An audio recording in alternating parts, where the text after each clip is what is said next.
Hello tout le monde, j'espère que vous allez bien. On se retrouve aujourd'hui pour une nouvelle recette. Il s'agit de la recette des petits fours aux amandes. Donc on va commencer à préparer une pâte qui va venir enrober donc notre pâte d'amande qu'on va réaliser dans un second temps. Donc tout de suite les ingrédients donc pour la pâte. Donc on aura besoin de 470 g de farine type 45, ensuite 180 g d'eau. On aura également besoin de 60 g de sucre glace, un jaune d'œuf. Il faudra bien conserver le blanc d'œuf, on en aura besoin tout à l'heure pour la suite de la recette. Ensuite ici, j'ai 20 g d'eau de fleur d'oranger et enfin une pincée de sel. Donc c'est parti. Alors ici, je vais réaliser les étapes de cette recette au Thermomix, mais vous pouvez très bien utiliser un autre robot ou même encore une fois mélanger cette pâte à la main.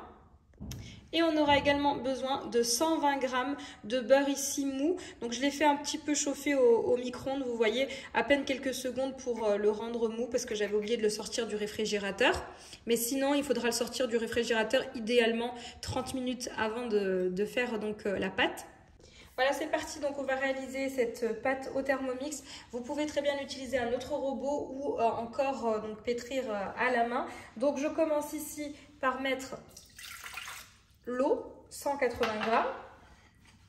Ensuite, 470 g de farine type 45, c'est très important. Ça va être une farine spécialement pour les gâteaux. Ensuite, donc les 60 g de sucre glace. La fleur d'oranger, 20 g. Le jaune d'œuf. La pincée de sel. Et enfin le beurre.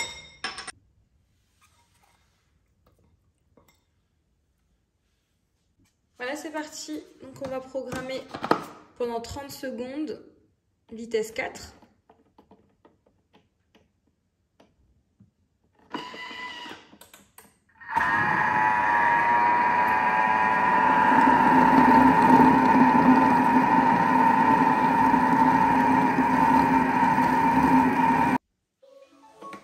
Voilà, donc à présent, je vous montre ce qu'on obtient. Voilà, donc c'est tout à fait normal d'obtenir cette texture de pâte. C'est une pâte qui se déchire assez facilement. Donc là, je vais la débarrasser du bol.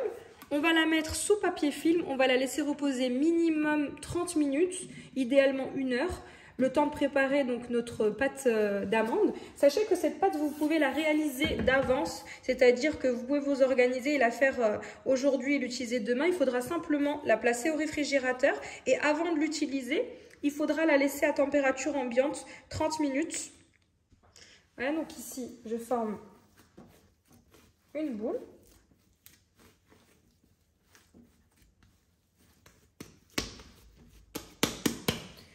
Je la mets donc sous papier film ou sac de congélation, au choix. Et donc, on va la laisser tranquillement reposer, le temps de passer à l'étape suivante. Voilà, ici pour la suite, on va donc réaliser donc la pâte d'amande. Donc tout de suite les ingrédients. Donc on aura besoin de 450 g d'amandes mondées. Vous pouvez choisir d'utiliser directement de la poudre d'amande, c'est également possible. Donc de la poudre d'amande blanche. Ensuite ici j'ai 180 g de sucre, une pincée de sel avec 3 gommes arabiques. Ça reste facultatif, si vous n'en trouvez pas, vous pouvez ne pas en mettre. Vous pouvez en trouver facilement dans les épiceries arabes. Ensuite ici j'ai 15 g d'eau de fleur d'oranger, 50 g de beurre mou. C'est important que le beurre soit mou, sinon vous le faites chauffer rapidement, mais il ne faut pas qu'il soit chaud. Ensuite, ici, j'ai 100 g de confiture d'abricot. Donc, je commence par mettre ici, dans le bol du Thermomix, toujours, mais vous pouvez utiliser un mixeur autre sans problème. Donc, les 450 g ici d'amandes, avec les 180 g de sucre en poudre, la pincée de sel ainsi que la gomme arabique. Et ensuite, on va mixer. Donc pour ça, je vais programmer pendant 1 minute à vitesse maximale.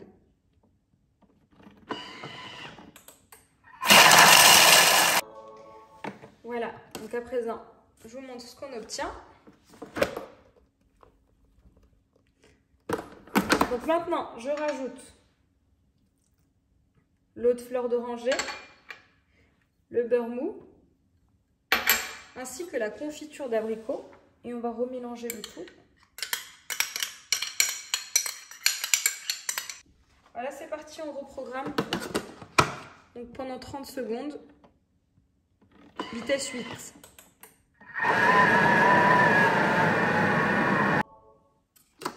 Voilà, je vous montre ce que j'obtiens. Voilà, ici je vais vous montrer comment savoir si votre pâte d'amande est réussie. En fait, il faut que quand vous lui donniez une forme, elle ne se casse pas et que vous puissiez lui donner la forme que vous souhaitez. Voilà, donc là, on voit bien que notre pâte d'amande, elle est bien réussie. Donc à présent, on va passer à l'étape suivante. Donc pour l'étape suivante, je vais ici donc transvaser le contenu de mon bol sur mon plan de travail. Je vais fermer une boule. Je vais la mettre également sous papier film. Voilà, ici, j'ai placé ma pâte sous papier film. Donc là, je vais laisser ma pâte reposer au réfrigérateur pendant 15 à 20 minutes et on se retrouve pour la suite. Voilà pour la suite, je viens donc former des boules de 15 grammes. Donc je viens m'aider d'une balance pour peser. Voilà. Ensuite, je viens les déposer sur une assiette ou sur votre plan de travail. Il faudra surtout bien filmer après votre pâte d'amande pour éviter qu'elle ne sèche, ça serait dommage. Voilà, donc je vais faire ça avec l'ensemble de ma pâte et je vous retrouve pour la suite. Voilà pour la suite, donc ici j'ai formé l'ensemble de mes boules de pâte d'amande. Donc ici sur un plan de travail légèrement fariné, on va venir abaisser donc notre pâte. Donc on va prendre à chaque fois des petits morceaux et on va toujours recouvrir de papier film pour éviter que notre pâte ne sèche. On vient prélever un morceau donc, de notre pâte. Attention, la pâte doit toujours rester couverte. On vient prendre un morceau. On referme notre pâte. On forme une boule. Que ce soit plus facile à abaisser. Et c'est parti. En surface, je viens mettre très peu de farine. Et là, on va la baisser vraiment finement. Si vous avez un laminoir, c'est encore mieux.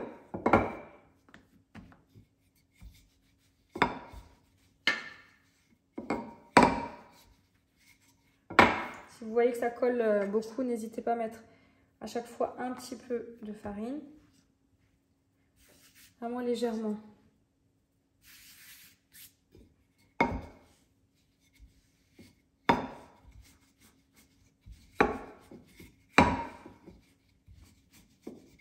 Et à chaque fois que vous la baissez, vous soulevez et vous retournez pour éviter d'avoir une pâte qui va rester collée sur le plan de travail quand on va découper tout à l'heure à l'aide d'un découpoir nos empreintes. Vous voyez, c'est une pâte vraiment très légère.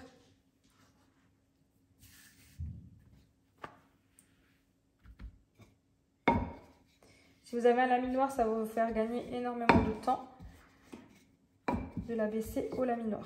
Voilà, quand vous voyez votre plan de travail en transparence, c'est bon signe, c'est qu'on y est presque.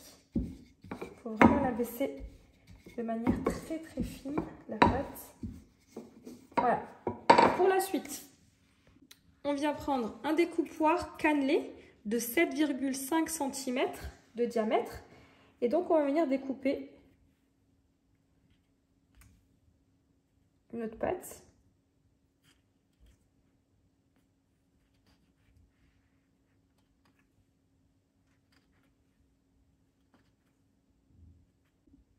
Voilà, donc ensuite, je viens prendre à l'aide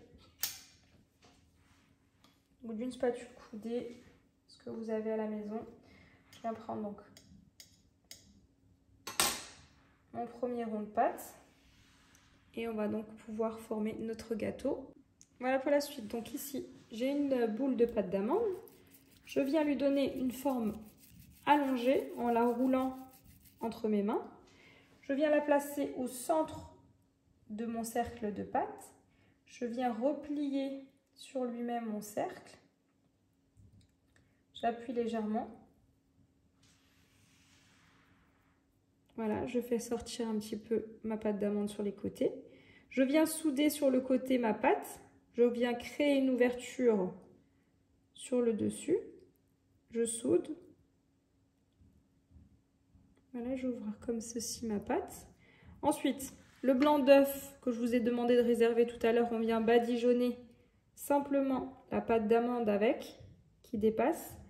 Et on va passer donc notre gâteau dans des amandes hachées. Vous pouvez très bien utiliser autre chose. Donc, par exemple, du concassé de pistache aussi, c'est très joli. Ça apporte une jolie couleur. Voilà, notre gâteau. Donc là, je vais le placer sur une plaque allant au four recouverte de papier cuisson. Et donc, je vais continuer à former l'ensemble de mes gâteaux. Voilà, à présent, je vous montre donc un autre modèle de gâteau. Donc, toujours avec nos cercles cannelés. Vous venez prendre votre boule de pâte. Et on va créer des espèces de zigzags.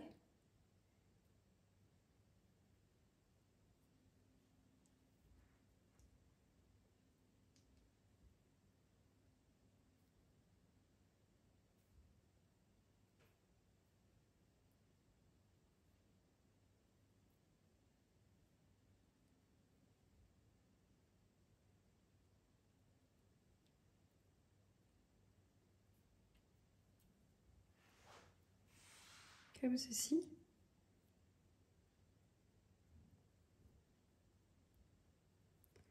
Je vais simplement appuyer pour faire adhérer.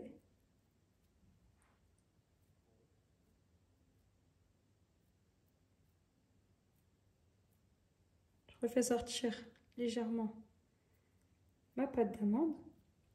Ensuite, on va badigeonner pareil avec du blanc d'œuf. Et cette fois-ci, je vais donc mettre de la pistache.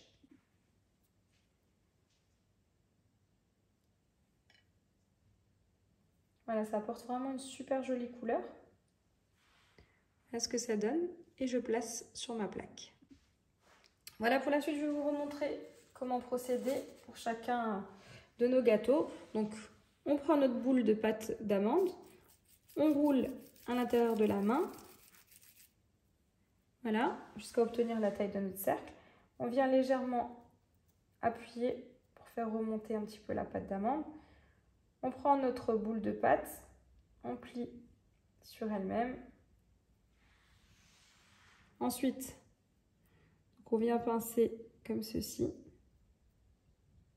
On laisse une ouverture au centre. Comme ceci. Ensuite, on prend donc du blanc d'œuf. On badigeonne la pâte d'amande. Et ensuite, donc, on trempe ici dans des amandes hachées. Je les achète directement hachées chez Grand Frais si jamais. Et on dépose donc sur une plaque allant au four. Ensuite, je vous montre l'autre sorte. Donc, notre boule de pâte d'amande. On la dépose sur notre cercle de pâte et on va créer, alors j'essaie de vous montrer, on va créer des petits zigzags comme ceci, jusqu'à terminer donc l'ensemble de la pâte. Voilà. Ensuite, on appuie pour faire un peu sortir notre pâte d'amande et en même temps faire adhérer la pâte sur la pâte d'amande. On badigeonne. Et ensuite, donc là, je vais venir tremper cette fois-ci dans la pistache. Et voilà, une jolie petite déco.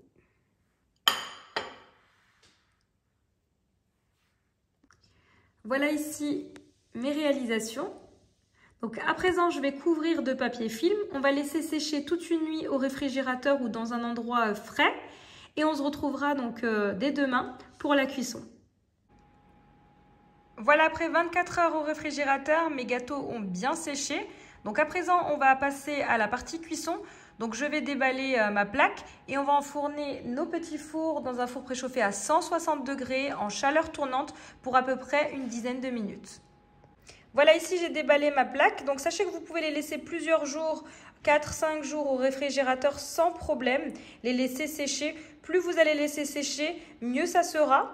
Et les faire cuire donc à la dernière minute pour avoir des gâteaux bien frais. Voilà, c'est parti. Donc j'enfourne dans mon four préchauffé à 160 degrés. Et voici mes gâteaux qui viennent de sortir du four après 13 minutes de cuisson. Et voici, cette vidéo arrive à sa fin. J'espère que vous avez aimé cette vidéo. N'hésitez pas à me laisser un commentaire et je vous dis à très vite pour de nouvelles vidéos.